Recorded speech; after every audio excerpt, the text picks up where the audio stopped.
환자분들마다 선호하는 부분이 좀 다를 거라 생각하는데 약간 물처럼 조금 덜 꾸덕하죠. 아까 제품은 조금 꾸덕한 느낌이었다면 얘는 약간 리퀴드한 느낌이 조금 더 강합니다. 뭐 안 맞는 제품 자꾸 바르면 수도 있죠. 뭐 이론적으로 보면 수가 높은 게 정말 좋긴 하죠. 그거보다 더 중요한 게 있어요. 이따가는 다 안다.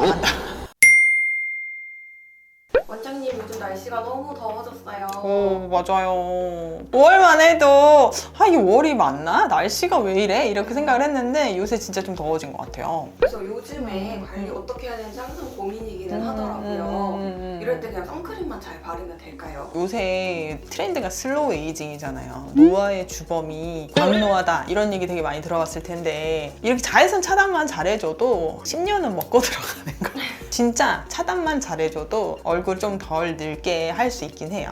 그럼 원장님, 선크림 잘못 바르면 피부가 더 늙을 수도 있다고 하는데 이거 맞나요? 뭐 안 맞는 제품 자꾸 바르면 오히려 더 늙을 수도 있죠. 제대로 바르는 게 제일 중요하고 그리고 나한테 잘 맞는 게 중요하니까 오늘 이게 팩트 체크를 먼저 해드리는 게 중요할 것 같습니다. 저도 실생활에서 어떻게 내 자외선 차단을 하고 있는지 그리고 내가 사용하는 제품도 하나하나 보여드리면서 잘 적용하는 법을 좀 알려드리면 좋을 것 같아요.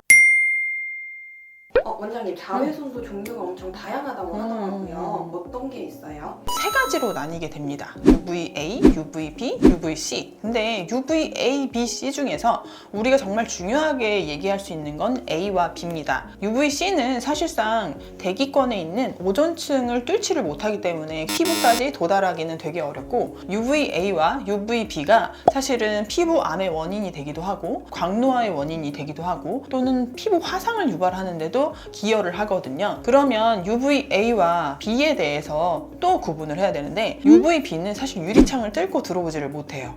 많이 들어보기는 했을 거예요. 실내에서도 발라야 된다고 하던데 라고 들어봤을 텐데 그게 바로 UVA 때문에 하는 얘기입니다. UVA에 대해서 차단하는 지수는 PA로 표시를 하고 UVB를 차단하는 건 SPF라고 하는 지수로 표현을 합니다. 근데 이제 PA는 숫자로 표현하진 않고 플러스의 개수로 얘기를 하는데 한 개가 있고 두 개가 있고 세 개가 있고 제일 많게는 4개 정도까지 표기를 하고요. 그리고 SPF라고 하는 지수는 역수로 계산을 하면 되는데 50이라고 하면 50분의 1 그러니까 2%의 자외선이 들어오는 거라고 생각하시면 되고 SPF 100이면 99%는 차단은 해주지만 1%는 들어오는 거라고 생각을 하시면 이해하기가 좀 더 쉬울 겁니다.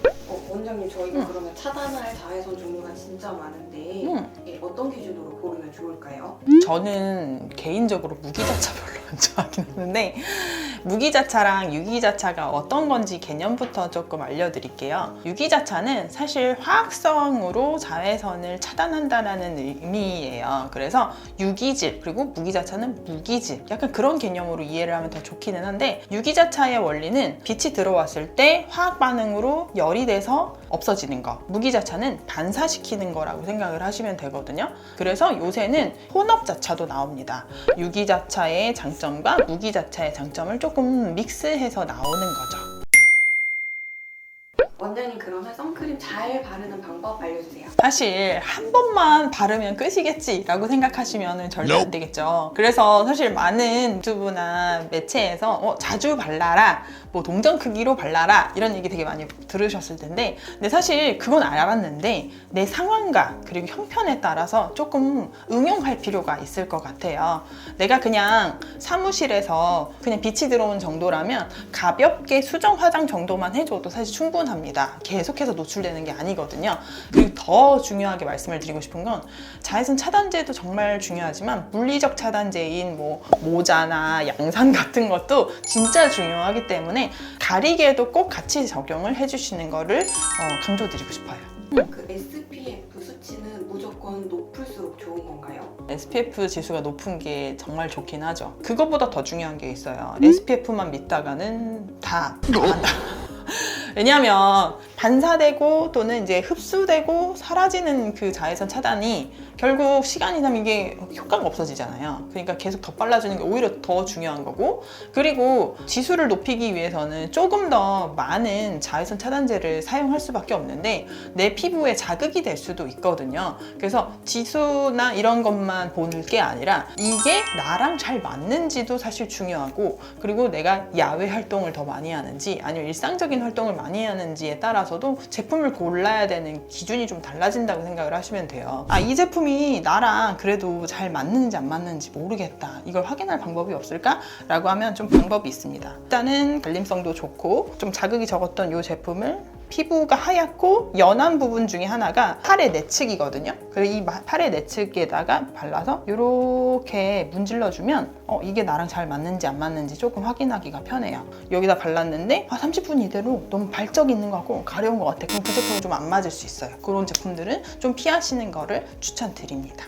그리고 선크림 사용하면 무조건 이중 세안해야 되는 거예요? 사실 보통 여성분들이 사용하는 화장품은 워터프루프 제품들이 많아요. 단순 물 세안으로는 다 지워지지 않는단 말이죠. 나는 자외선을 정말 열심히 발랐는데 세안이 하나도 안 됐어. 그러면 오히려 피부가 망가지겠죠. 그렇게 되길 원하는 사람은 없단 말이에요. 그래서 내가 사용하고 있는 제품이 워터프루프 기능이 많다면 오일로 되어 있는 걸로 세안을 먼저 하고, 그 다음에 폼 클렌징을 같이 사용하는 이중 세안이 중요할 수밖에 없습니다. 성장기, 사춘기 청소년들의 경우에는 사실상 호르몬 변화 때문에 여드름도 되게 많이 유발되는 경우가 많잖아요. 근데 어릴 때도 자외선 차단은 되게 중요하거든요. 애들의 경우에는 피부에 민감하지 않은 제품을 사용하는 게 매우 중요합니다. 그래서 아이용 선크림인지 성인용 선크림인지도 되게 중요하고, 특히 예민한 피부일 경우에는 무기자차가 도움이 잘 안 되는 경우가 좀 많아요. 그래서 백탁이 조금 있더라도 무기자차 제품을 좀 더 추천을 드립니다. 제가 그럼 직접 쓰고 있는 제품들을 좀 꺼내서 보여드리도록 하겠습니다. 제일 조금 순한 선크림 제품이 있고요. 사실 이 제품들은 병원에서도 시술 받고 관리 다 한 다음에 마무리로 이제 귀가하실 때 발라드리는 선크림들 중에 하나입니다. 하나는 닥터 에스테, 하나는 스킨스티컬즈 제품인데요. 한번 발라볼게요. 지금 둘 다 사실 차이는 없어요. SPF 50에 PA 4개는 똑같거든요. 이 제품은 약간 줄기세포 성분을 조금 강조한 제품이고 약간 꾸덕하게 조금 보입니다. 이렇게 다 바르면 말끔하게 흡수되는 느낌이 강합니다. 그리고 피부톤도 바뀐다는 느낌은 없어요. 이번에는 이제 스킨스티컬즈 제품인데 이게 실제로 조금 두 제품이 좀 달라요. 환자분들마다 선호하는 부분이 좀 다를 거라 생각하는데 약간 물처럼 조금 덜 꾸덕하죠. 아까 제품은 조금 꾸덕한 느낌이었다면 얘는 약간 리퀴드한 느낌이 조금 더 강합니다. 그래서 조금 더 발랐을 때 더 잘 펴발라진다는 느낌이 있어요. 근데 얘는 사실은 기능성으로 나와서 미백 기능을 조금 더 강조한 제품인데 미백 기능보다는 좀 더 촉촉하게 마무리가 된다는 느낌이 좀 있습니다. 이 제품을 사용하고 나서 화장을 하면 조금 더 촉촉하게 화장 표현이 좀 잘 되지 않을까라고 생각이 좀 들고요. 저는 이렇게 선크림을 바른 다음에 사실 좀 귀찮으면 선크림 안 바르고 메이크업 베이스를 먼저 하기도 하거든요. 이런 화장품들도 SPF 지수는 50에 PA가 4개 정도로 나오기 때문에 내가 평소에는 화장을 좀 많이 할 필요가 없을 것 같고 그냥 가볍게 야외 활동을 그냥 할 거다 하면은 피부에 좀 더 치중한 선크림을 발라주시고, 나는 오늘 좀 화장을 예쁘게 하고 가야 돼서 피부 보정이 필요하다 그러면 메이크업 베이스를 조금 발라주시는 게 중요하고, 이런 쿠션 팩트를 가지고 다니면서 이렇게 얼굴을 두들겨 주는데, 하지만 내가 피부 장벽에 조금 문제가 있고 여드름이 좀 더 잘 올라오고 트러블이 자꾸 유발되는 사람이라고 생각이 들면 이 스틱형 제품이 오히려 더 유리합니다. 스틱은 고체이기 때문에 사실상 세균이 번식하기 되게 어려운 편이거든요. 그래서 내 피부 타입에 따라서 조금 더 예민하게 스틱으로 관리를 할 거냐 아니면 나는 쿠션을 사용할 거냐, 그걸 나눠서 사용을 해주시면 좀 괜찮지 않을까라고 생각이 듭니다. 이것들은 일상적으로 내가 화장을 하거나 자외선 차단을 하기 위해서 피부에 자극 없이 바르기 위해서 사용하는 제품이라면 이제 우리가 여행 가거나 놀러 갔을 때는 되게 햇빛을 엄청 강하게 받아야 되잖아요. 조금 세게 차단을 해주는 기능이 있는 게 제일 좋을 거라서 이렇게 바나나 보트 제품도 준비했습니다. 이 제품은 SPF 100. 근데 PA는 앞에 있는 것들하고 동일하게 4개입니다. 이런 제품들이 사실 너무 아까도 말씀드렸지만 이거 하나만 믿으면 안 되고 다만 몸에 그냥 쫙쫙쫙 바르기 되게 편하거든요. 몸을 좀 보호할 목적으로 많이 발라주시는 느낌이라 생각하시면 되고